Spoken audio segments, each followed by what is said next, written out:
하나님의 말씀 아가서 1장 15절 한 절을 제가 봉독합니다. 내 사랑아 너는 어여쁘고 어여쁘다. 내 눈이 비둘기 같구나. 아멘.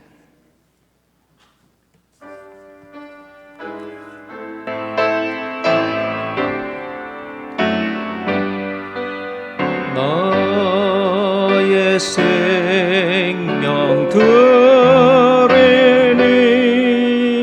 주여 받아주소서. 세상 사랑 걸동아 전송하게 하소서.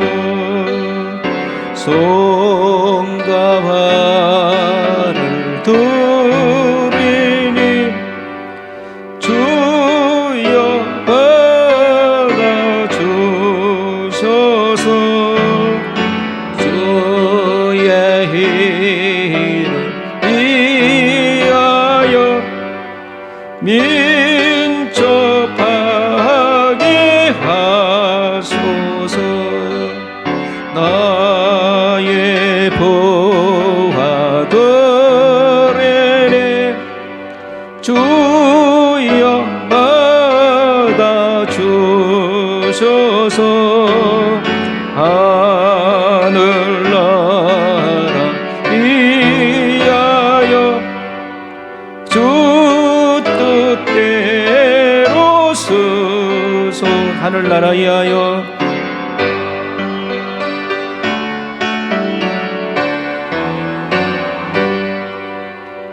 주 뜻대로 쓰소서.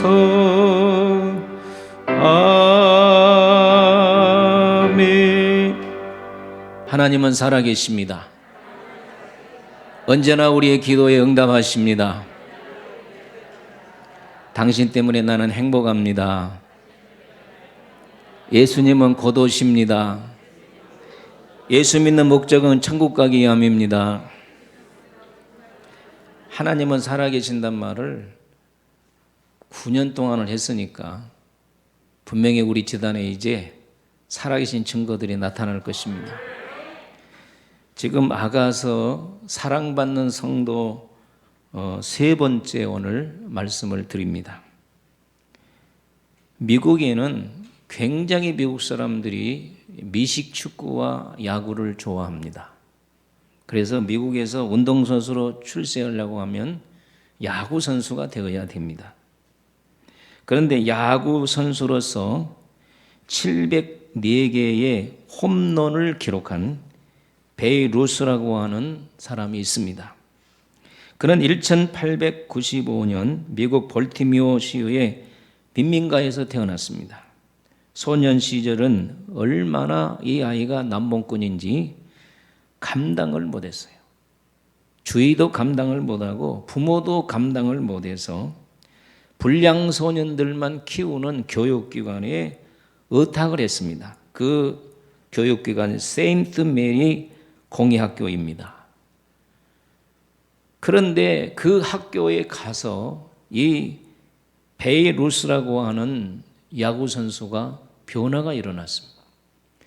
부모도 너는 못한다고 맨날 책망하고 이웃사람 아이고 저 불량아 저거 뭐이 될는지 이런데 너는 그렇게 단 한 가지도 좋은 점이 없느냐 이렇게 책망을 받았는데 이 메시 어스라고 하는 선생이 이 베이루스라고 하는 학생에게 이런 말을 했습니다. 야, 너 참 어쩔 수 없는 아이구나. 단 한 가지 좋은 점만 빼놓고는. 그러니까 아이가 눈이 번쩍 뜨였어요. 모든 사람은 100% 못된 놈이라고 얘기를 했는데 선생님은 너 정말 못된 놈이다. 그런데 한 가지 빼놓고는. 그래서 한 가지가 뭡니까? 그랬더니 내가 없으면 학교 야구팀이 곤란해지잖아. 그러니 한번 열심히 해보라는 거예요. 이 베이루스라고 하는 학생은 야구에 대해서는 아주 잘했던가 봐요.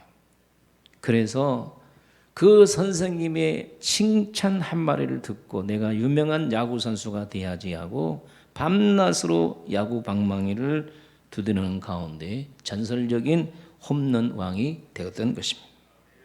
여러분, 칭찬은 이렇게 사람을 훌륭한 사람으로 만들어냅니다. 우리 한번 인사합시다. 당신은 반드시 장점이 있습니다. 시작. 하나님이 우리를 만드실 때에 단점만 만들어낸 것이 아니고 장점을 많이 주셨습니다. 오늘부터 여러분들은요, 남의 단점을 끄집어내기보다도 나의 장점을 개발하시기를 축복합니다. 본문에 보면은 솔로몬 대왕과 시골 처녀 술람이 여인의 대화가 아가서 전체입니다. 그런데 이 술람이 여인은 포도나무 지기입니다. 포도원에서 열심히 일하는 시골 처녀입니다. 그런데 이 솔로몬이 이 시골 처인 술람이에게 세 가지를 칭찬합니다. 첫째는 너의 모습이 애굽의 왕의 줌마 같다. 씩씩하고, 줌마는 씩씩하고 용감하고, 그렇게 칭찬을 했습니다. 지난 주일은 어떻게 칭찬을 했습니까? 너의 얼굴, 너 얼굴과 내 머리털이 너무 아름답다. 오늘은 세 번째로 내 눈이 이쁘다. 이렇게 오늘 세 번째 칭찬을 하고 있습니다. 우리 다 같이 15절, 오늘 짤막한 한 절 속에 많은 말씀이 함축되어 있어요. 우리 읽어볼까요? 시작. 내 사랑아, 너는 어여쁘고 어여쁘다. 내 눈이 비둘기 같구나. 여러분, 첫째 칭찬, 둘째 칭찬보다도 셋째 칭찬이 더 큰 칭찬입니다. 오늘 본문을 자세히 보세요. 내 사랑아, 어여쁘고 어여쁘다. 반복법을 썼습니다. 반복법을 썼다고 하는 것은 그것을 강조하는 문법의 형태입니다. 술람이 여인이 예모 중에 가장 아름다운 것이, 따라합시다, 눈이다. 할렐루야. 눈을 한마디로 말하면 비둘기 같다, 이렇게 칭찬을 하고 있습니다. 여러분, 오늘 우리가 눈 할 때에 우리가 세 가지로 구분한, 첫째는 육신의 눈입니다. 사물의 형체를 구별할 수 있고 사람을 볼 수 있는 것이 우리의 육신의 눈입니다. 그런데 육신의 눈도 나이가 들면 잘 보이지 않습니다. 제가 오늘 급히 오는 바람에 안경을 안 가지고 와가지고 우리 형이 빨리 가서 목양실에 가서 안경을 가져오라 그랬어요. 안경을 써야 글을 보니. 창세기에 보면 이삭의 눈이 점점 어두워서 나중에는 보이지 않았습니다. 그래서 아내도 식별을 못하고 자기 사랑하는 두 아들 에서와 야곱을 식별하지 못했어요. 심지어 야곱이 형의 옷을 입고 아버지의 축복을 받으러 올 때에 목소리는 야곱의 목소리인데 모습은 에서의 몸이다. 만지면서도 구분을 못하는 것은 눈이 어두워졌다는 것입니다. 이렇게 육신의 눈이 어두워집니다. 전도서 1장 8절에 보면 육신의 눈은 보아도 만족함이 없다고 했습니다. 여러분, 대부분 욕심이 어디로 들어옵니까? 육신의 눈을 통하여 들어옵니다. 미국이 낳은 유명한 찬송작가 크로스비. 이 크로스비는 난 지 6개월 만에 맹인이 되었습니다. 그런데 그는 맹인된 것을 도리어 감사했어요. 내가 맹인이 되었기 때문에 영적인 눈이 열려서 하나님과 가까이 하고 하나님과 깊은 교제를 통해서 감사하는 마음으로 찬송시를 썼다고 말하고 있습니다. 그가 찬송시를 9,000편을 썼습니다. 우리가 이 부르고 있는 찬송 중에 가장 많이 실려 있는 찬송이 바로 FJ 크로스비 찬송입니다. 우리가 잘 아는 찬송, 인내하신 구세주여, 나의 갈 길을 당하도록, 이런 것들이 전부 다 크로스비가 썼습니다. 마태복음 6장 23절에 우리의 육신의 눈이 나쁘면 온 육체가 어두울 것이라고 했습니다. 그러므로 오늘 여러분과 나는 육신의 눈도 잘 관리를 해야 됩니다. 육신의 눈을 밝게 하는 비결은 푸른 것, 하늘, 푸른색. 그래서 우리 강단에 이렇게 하늘천을 두른 거예요. 이걸 많이 보면 눈이 맑아진다고 하는 것입니다. 다윗은 이렇게 고백합니다. 시편 119편 37절에 내 눈을 돌이켜 허탄한 것을 보지 않게 하소서. 내 눈을 하나님 지켜주셔서 쓸데없는 거 보지 않게 해주세요. 욥기에 보면 욥은 내 눈과 언약을 했다 그랬어요. 내 눈과, 따라합시다. 내 눈과 언약을 하여. 그래서 죄를 안 보도록, 죄를 안 보도록 내 눈과 약속을 지켰다. 여러분들도 쓸데없는 거, 죄 짓는 걸 안 보기로 우리가 한번 결심해 보는 것도 오늘 우리의 육신의 눈을 잘 관리하는 방법인 줄로 믿습니다. 두 번째는 지안입니다. 지식으로만 통해서 알 수 있는 눈입니다. 여러분, 한문을 안 배우면 우리가 한문을 읽을 수가 없습니다. 영어를 우리가 안 배우면 영어를 읽을 수 없습니다. 그걸 까막눈이라고 그러죠. 우리나라 한글도 안 배우면 속담에 난 놓고 기억자도 모른다 그러잖아요. 제가 처음에 전라남도 보성지방에 부임했을 때에 교회 안에 제법 노인들이 많았는데 보니까 까막눈들이 많아요. 그래서 젊었겠다 전천으로 주의를 했죠. 저녁마다 노인들을 모시고 교회에서 한글 학교를 열었어요. 그래서 많은 분들이 한글을 가르쳐 주셔서 목사님 한글을 배우고 나니까 너무 좋아요. 그래서 성경을 막 읽는 운동이 일어났습니다. 여러분들도 될 수 있으면 이 지식의 눈도 밝아져서 성현들의 글, 성경책도 많이 읽어서 여러분 좋은 양식을 삼으시기를 축복합니다. 세 번째는 영적인 영안입니다. 영안은 신앙의 눈입니다. 여러분, 오늘 이 세상이 하나님의 말씀으로 지어지는 것을 신앙의 눈으로만 볼 수 있어요. 아담과 하와가 범죄해서 에덴 동산에 쫓겨나 이 땅에 지옥이 생기고 천국이 생기고 예수 그리스도가 이 땅에 오셔서 우리의 십자가를 지시고 우리가 예수님을 믿음으로 구원을 받는 이런 것을 아는 것은 영적인 신앙의 눈을 통해서 아는 것입니다. 아멘입니까? 영적인 눈이 감긴 사람은 절대로 예수 그리스도가 물 위로 걸어가시는 거, 동정녀 탄생하는 거, 안전명가 일어난 거 못 믿습니다. 우리는 이 신앙의 눈을 가졌기 때문에 우리가 다 믿은 줄로 믿습니다. 이 신앙의 눈을 가진 사람이 영적 생활을 사모하면 영의 눈이 열리는 것입니다. 여러분, 오늘 우리가 죄를 버리고 하나님의 은혜를 사모해서 영적인 눈이 열리시기를 축복합니다. 지금은요, 주님 오실 일이 가까워서 영적인 눈이 열려야 될 때입니다. 세상이 어떻게 돌아가는 것을 알려고 하면 영적인 눈이 열려야 될 줄로 믿습니다. 소돔과 고모라가 멸망하기 직전까지도선 영적인 눈이 어두워서 몰랐다가 롯과 그의 아내는 그저 세상 소돔과 고모라에 쌓아놓은 것만 있다가 그를 끄집어내서 소알들에 가까이 올 때에 그때서 영적인 눈이 열린 거예요. 엠마오로 가는 두 청년들이 예수님과 동행하면서도 예수인지를 알지 못하다가 축사하실 때 주님이 눈을 열어주시니까 예수인 줄 알았더라. 여러분, 성경에 보면 이런 영적인 눈에 대해서 많이 말씀하고 있습니다. 아람 왕의 군대가 이스라엘을 늘 치려고 했는데 작전의 일을 알아버린 겁니다. 왜 그러냐? 도단성에 있는 엘리사가 다 가르쳐 준다는 거예요.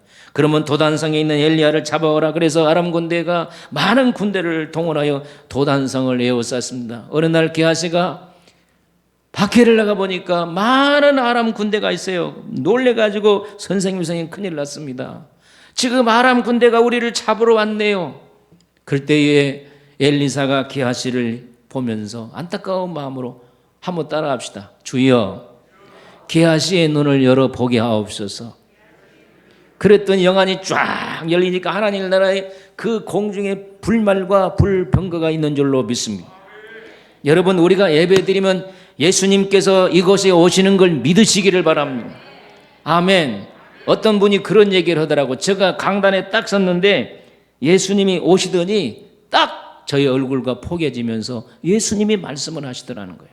그리고 좌우에 천사가 딱 2명이 보호하더라는 거예요. 우리 눈이 어두워서 그런지 지금 천사가 와 있는지 여러분 아십니까? 모르잖아요. 할렐루야. 아멘. 하나님. 여러분, 우리의 영적인 눈이 열리기를 축복합니다. 그래서 요한계시록 3장 18절에 말세의 성도들에게 이런 말을 합니다. 우리 다 같이 한번 읽어보도록 하겠습니다. 시작. 내가 너를 원하노니 내게서 불로 연단한 금을 사서 부여하게 하고 흰옷을 사서 입어 벌거벗은 수치를 보이지 않게 하고 안약을 사서 눈에 발라 보게 하라. 말세의 성도는요, 안약을 사서 눈을 보고 말세를 구별하라는 것입니다. 이 안약이 뭐냐? 성령입니다. 성령. 오늘 우리 말세 성도는 성령의 충만함을 받아야 시대를 구별하는 영적인 눈이 열리는 것입니다. 세상을 볼 수 있는 영적인 눈이 열린 것을 믿으시기를 바랍니다. 오늘 우리들 모두 다 성령 충만을 받아서 영의 눈이 열려서 영적인 세계를 보는 자가 되기를 주의 이름으로 축복합니다.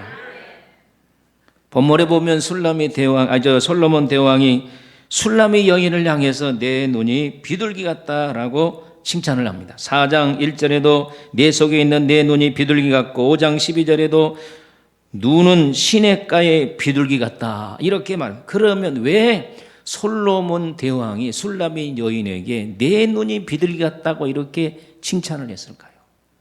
도대체 비둘기가 뭐길래 이렇게 내 눈이 비둘기 같다 이렇게 말했냐 말입니다. 이것은 무슨 말이냐? 첫째, 너의 눈이 정결한 눈이다. 여러분, 비둘기는 정결한 새인 줄로 믿습니다.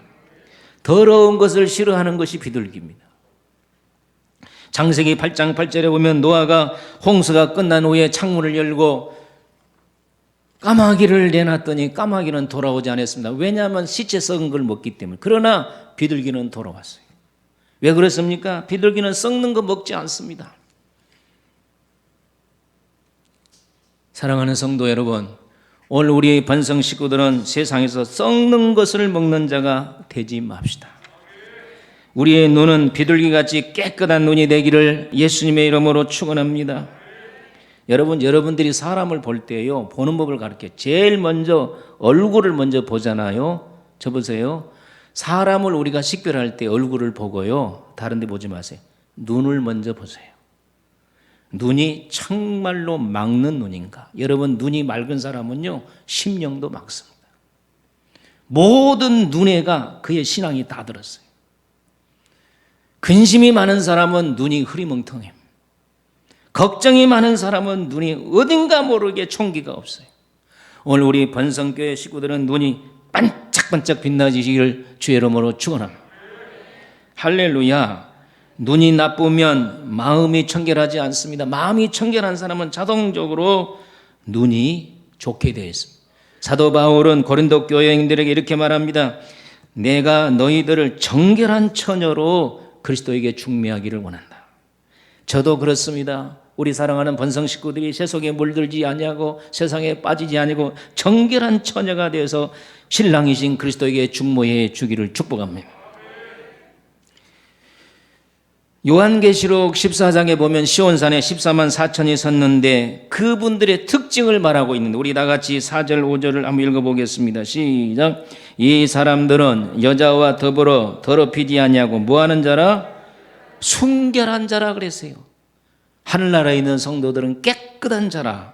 어린 양이 어디로 인도하든지 따라가는 자며 사랑 가운데 속량을 받아 지음을 익은 처은 열매로 하나님과 어린 양에게 속한 자들이니 그 입에는 거짓말이 없고 흠이 없는 자들이라. 여러분, 순결은 더럽히지 않는 것이 순결입니다. 오늘 우리 사랑하는 번성 식구들은 세상에 더럽히지 않기를 주의 이름으로 축복합니다. 세상과 섞이지 않기를 바랍니다. 물과 기름이 섞이지 않듯이 오늘 우리는 세상 사람과 어울려 살지만 신앙면에는 절대로 타협이나 섞이지 않기를 축복합니다. 오늘 우리는 세상에서 순교를 생명처럼 여겨야 됩니다. 주님이 어여쁘다고 하는 사람은 이렇게 순결한 성도를 이쁘다 그런 거예요. 여러분, 우리가 신앙생활을 오래 하면 주기철 목사님과 손양원 목사님 얘기를 많이 강단에서 들었을 것입니다. 왜 많은 목사님 중에 주기철 목사님, 손양원 목사님을 얘기합니까? 그들의 신앙이 순결했기 때문에 그렇습니다. 일본 사람들이 그렇게 갖가지 고문을 다했어요. 여러분, 목사님들이 자세히 몰라서 그런지 거북스러워서 그런지 모르지만 마지막에는요, 일본 순경들이 하도 이 신사참배를 안 하니까 가족을 다 불렀습니다. 자녀들, 어린 자녀들 5명의 자녀들 다 불렀습니다. 어머니도 불렀습니다. 손영원 목사님, 주기철 목사님 아내도 불렀습니다. 자식들이 보는데, 어머니 보는데 이 일본 경찰들이 주기철 목사님 아내를 강간했습니다. 그런 고문을 시킴에도 불구하고 그런 이를 악물고 끝까지 순결을 지켰다는 거예요. 오늘 우리 번성 식구들도 그래야 될 줄로 믿습니다. 세상이 뭐라 해도 우리는 순결을 지켜야 됩니다. 그래야 어여쁘다 내 신앙이 이렇게 칭찬해 줄 줄로 믿습니다. 여러분, 손영원 목사님도 6년 동안 일제시대의 신사참배를 거부해서 옥고를 치루었습니다. 가지가지 고문을 당하다가 풀려났습니다. 6.25가 돌아왔습니다. 공산당에 끌려서 또 굴복하지 않아서 순교의 제물이 되었습니다. 오늘 우리가 손영원 목사님이나 주기철 목사님을 우리가 정말 그렇게 살지 못해도 우리는 그들의 모습을 본받아야 됩니다. 요새 하나님께서 자꾸 생각나게 합니다. 제가 고등학교 2학년 때인가 3학년 때 순천 예양원에 손양원 목사님 묘에 가서 무릎을 꿇고 하나님, 나도 이분들처럼 순교하게 해주세요 하는 말이 지금도 내 귀에 쟁쟁합니다. 저는 순교적인 신앙을 가지고 살기를 소원합니다. 어떤 시대가 될지를 모르지만 오늘 우리는 순결한 신앙을 가져야 내 눈이 비둘기같이 순결하다, 내 신앙이 순결하다고 주님이 여러분과 나를 칭찬해 줄 줄로 믿습니다. 두 번째는 왜 비둘기 같다고 얘기를 했는가? 비둘기는 길들이기 쉬운 새입니다. 비둘기의 성품은 온유합니다. 독수리와 매는요, 길들여지지 않습니다. 독수리와 매를 길들이려면 손에 상처가 납니다. 막 쪼사버리니까. 제가요, 어렸을 때, 우리 어렸을 때는 뭐 하고 놀 것이 없어요. 그래서 이렇게 큰 아름나무에, 소나무에 높이 올라갔어요. 올라간 이유가 비둘기 새끼 훔치려고. 그러니까 비둘기가 아래서 딱 깨가지고 이만한 비둘기가 있더라고요. 그래서 그걸 잡아가지고 조심스럽게 잡아서요, 닭장을 하나 만들어가지고 거기서 제가 비둘기를 키웠어요. 어른 새가 되도록 키웠습니다. 먹이도 주고, 학교 갔다 오면 먹이도 주고 물도 주고 이렇게 키워서 안타깝더라고요. 닭장 속에만 갇혀 있으니까. 그래서 제가 그 비둘기를 끄집어내 가지고 들러 나가서 날려보낸 일이 있습니다. 그런데 비둘기는 참 사람의 손에 길들이기 쉬운 새입니다. 사랑하는 성도 여러분, 오늘 우리는 예수의 손에 잘 길들인 성도가 되어야, 그래야 칭찬을 받을 줄로 믿습니다. 여러분, 비둘기는 날개가 커서 최대 1000kg까지 왕래한다고 합니다. 60kg 속력을 내면서. 그래서 옛날에 통신수단으로 쓰지 않았어요. 오늘 우리가 주님이 되신 예수 그리스도에게 잘 길들여진 성도가 되어야 됩니다. 순종에 잘 길들여질지어다. 이스라엘 백성들이 애굽에서 종살이만 했습니다. 종살이 해가지고 어떻게 가나안 복지를 왕자 노릇을 합니까? 그래서 광야에 40년 동안 그들의 길을 들이는데 이 길들여지지 않아요. 맨날 불평하고 원망하고. 그래서 하나님 어쩔 수 없이 그들을 죽이고 새로운 세대를 만드는 거죠. 여러분, 막 우리에게 하나님 돈 주시고 축복해 주시고 잘 되게 해주세요. 그거 하기 전에 오늘 우리는 예수님에게 잘 쓰일 수 있도록 길들여져야 됩니다. 순종에 길들여지기를 주의 이름으로 축원합니다. 말끝마다 비판하고 불순종하면 하나님 쓰시기에 합당한 성도가 못 돼서 칭찬을 못 받는 거예요. 여러분 보세요. 이삭이, 우리가 성경에 보면 이삭이 아브라함의 축복을 받았잖아요. 예? 부여져 축복을 받고 하나님께 축복. 이삭이 잘한 것 딱 한 가지밖에 없어요. 뭐냐? 모리아산에서 아버지가 너를 바친다 한다 그러니까 네 바치세요. 이렇게 순종하고 그럴 때 하나님이 쓰신 거예요. 여러분 우리가 그런 성도 되기를 바랍니다. 미꾸라지 모양처럼 이리저리 빠지게 되고 순종하라면 불순종하고 그러지 않기를 축복합니다. 왜 비둘기 눈 같다고 칭찬하면 세 번째는 비둘기는 평화를 상징하는 새입니다. 요한복음 1장 32절에 세례 요한이 예수님 오시는 걸 보고 이렇게 말합니다. 요한이도 증언하여 이르되 내가 보매 성령이 비둘기같이 하늘로부터 내려와 그 위에 머물러 있더라. 자, 여기 중요한 문제제기입니다. 저를 보세요. 예수님이 사역을 시작할 때 불같은 성령이 불덩어리 하나 떨어뜨려 주시든지 아니면 기름을 막 팡팡팡 쏟아주시든지 그러지 왜 비둘기가 예수님의 머리에 멈췄습니까? 오늘 저도 그렇고 여러분들도 맨날 기도 하나님 불같은 성령을 부어주세요. 그런데요 잘 들으세요. 불같은 성령은 사역에 필요한 것입니다. 젊은 사람들은 이 불같은 성령을 받아서 열심히 주의 일을 뜨겁게 하시기를 바랍니다. 저를 보시라 그랬어요. 그런데 불같은 성령이 힘이 약해지면 사그라집니다. 그러나 비둘기 같은 성령은 성품에 임하는 성령이에요. 실은 우리가 구할 것은 비둘기 같은 성령이에요. 할렐루야. 이제 오늘부터 기도를 바꿔서 따라합시다. 비둘기 같은 성령을 부어주소서.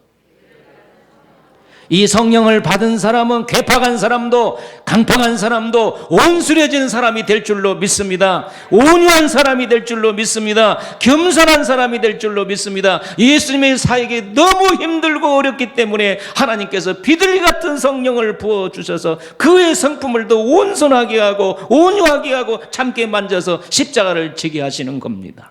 오늘날 우리 한국교회 우리 교회에 정말 필요한 성령은 비둘기 같은 성령입니다. 저뿐 아니라 온 성도들이 비둘기 같은 성령을 받아서 여러분의 성품이 온유해지기를 축복합니다. 따라합시다. 온유한 자는 땅을 차지하리라. 부자 되기를 원하시면 온유한 자가 되기를 축복합니다. 너그러운 마음을 가지시기를 주의 이름으로 축원합니다. 여러분 비둘기는 평화를 상징하잖아요. 그래서 우리나라가 처음 88년도 서울 올림픽을 할 때에 수많은 비둘기들을 잠실 체육관에서 공중으로 띄웠던 것이 지금 눈에 선합니다. 그리고요 비둘기는요 제사를 지낼 때 부자는 소를 잡아서 여호와께 드리고 양이나 염소를 잡아 드리지만 가장 가난한 사람은 비둘기 한 마리를 가지고 제단에 가요. 그러면 제사장이 목을 비틀어서 비둘기를 그냥 불에 태워듭니다. 여러분과 나는 어디로 가든지 평화를 만들어내는 자가 되기를 바랍니다. 여러분들이 가면은 사람들이 싹 흩어진다 그러면 나를 생각해. 여러분이 가면 사람들이 모여든다. 이거 한 가지를 가지고도 나의 성품을 진단할 수 있어요. 오늘 우리 사랑하는 성도들이 가는 곳마다 사람들이 모여들지어다. 여러분들이 가게 가면 사람들이 모여들기를 바랍니다. 여러분이 어디로 가면 사람들이 모여들기를 바랍니다. 그런데 바쁘다고 일어나면 내 성품이 좀 까칠까칠하는구나, 비둘기 같지 않는구나 하면서 하나님 나에게 비둘기 같은 성령을 부어달라고 해야 될 줄로 믿습니다. 마태복음 5장이 뭐라고 말했습니까? 화평케 한 자는 복이 있나니 저희가 하나님의 아들이 될 것이며, 화평케 하는 자만이, 이 평화를 만드는 자만이 하나님의 아들이고, 불화케 하는 자는 마귀의 자식이라고 말하잖아요. 우리 주님께서 이 땅에 오실 때에 비둘기같이 자기를 희생하려 십자가에 오셔서 그가 평화를 만들어냈습니다. 우리 에베소서 2장 14절로 17절이지만 우리 한번 읽어보도록 하겠습니다. 시작. 그는 우리의 뭐인지라 화평이신지라 둘로 하나를 만드사 원수된 것 곧 중간에 막힌 담을 자기 육체로 하시고 법조문으로 된 계명의 율법을 폐하셨으니 이는 이 둘로 자기 안에서 한 세 사람을 지어 화평하게 하시고 또 십자가로 이 둘을 한 몸으로 하나님과 화목하게 하려 하심이라. 원수된 것을 십자가로 소멸하시고 또 오셔서 먼 데 있는 너희에게 평안을 전하시고 가까운 데 있는 자들에게 평안을 전하셨느니라. 한번 따라합시다. 우리 비둘기 같은 사람이 됩시다. 비둘기를 보면요 마음이 편안하잖아요. 여러분, 성도는 어떤 성도가 좋은 성도냐면 보고 있으면 마음이 편안해지는 사람. 이런 성령을 받아야 되지 않겠습니까? 이런 자가 참 너 예쁘다, 너의 모습이 비둘기 같구나, 이렇게 칭찬하지 않겠냔 말. 우리 평화의 기도 프랜시스 우리 한번 불러보십시다.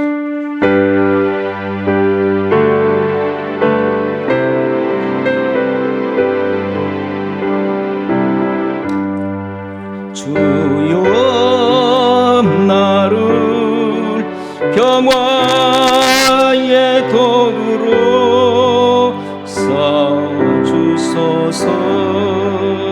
미움이 있는 곳에 사랑을, 상처가 있는 곳에 용서를, 분열이 있는 곳에 일치를, 의혹이 있는 곳에 믿음을 심게 하소서. 주여 나를 평화의 도구로 써주소서. 오류가 있는 곳에 진리를, 절망이 있는 곳에 희망을, 어둠이 있는 곳에 광명을, 슬픔이 있는 곳에 기쁨을 심게 하소서. 위로받기보다는 위로하고, 이해받기보다는 이해하며, 사랑받기보다는 사랑하며, 자기를 온전히 줌으로써 영생을 얻게 하기 때문이니, 주여 나를 평화의 도구로 써주소서. 사랑하는 성도 여러분, 우리는 평화의 도구가 되어야 되겠습니다. 다시 강조합니다. 오늘 기도 제목을 고치세요. 불같은 성령 부어달라고, 그것도 좋습니다. 하나님, 나에게 비둘기 같은 성령을 부어주셔서 온유하고 겸손한 자가 되게 하여 주소서. 러시아의 유명한 톨스토이가 원래 귀족 출신입니다. 그는 온갖 부귀와 영화를 다 누렸습니다. 그런데 부귀 영화를 다 누리고 책도 잘 써가지고 많은 책이 팔려서 존귀와 영광을 받는데 마음속에 하나도 기쁨이 없었습니다. 그는 작품 활동을 하기 때문에 관찰력이 뛰어났습니다. 어느 날 시골길을 걸어가고 있는데 시골 농부가 너무 얼굴이 밝고 빛난 거예요. 행복하게 보인 거예요. 여러분, 돈만 많이 있다고 행복한 건 결코 아닙니다. 그래서 어떻게 그렇게 당신의 얼굴은 평화롭고 빛나냐? 그랬더니 농부가 이렇게 말했습니다. 하나님을 의지하고 살기 때문입니다. 그래서 내 마음은 기쁨에 가득 차 있습니다. 여러분, 하나님을 의지하고 진짜 믿은 사람은 기쁘게 살 수밖에 없습니다. 톨스토이가 만족을 찾아서 그렇게 헤맸는데 그때부터 그는 하나님을 탐구하고 하나님의 평강을 맛보고 그의 작품이 달라졌던 것을 여러분 믿으시기를 바랍니다. 작곡가 하이드는 그가 세상을 떠나기 전에 친히 쓴 50항목 중에 유서 한 절에 이렇게 말했습니다. 나는 나의 영혼을 하나님의 영원한 사랑과 자비에 맡깁니다. 하이드는 유명한 사람입니다. 예수 이름을 굉장히 많이 높이던 사람. 사랑하는 성도 여러분, 오늘 우리가 세상을 잠깐 살다가 가는 세상입니다. 사랑하는 번성 식구들아, 내 눈이 비둘기같이 어여쁘고 어엽도다. 너의 신앙이 정말 아름답고 아름답도다. 할렐루야.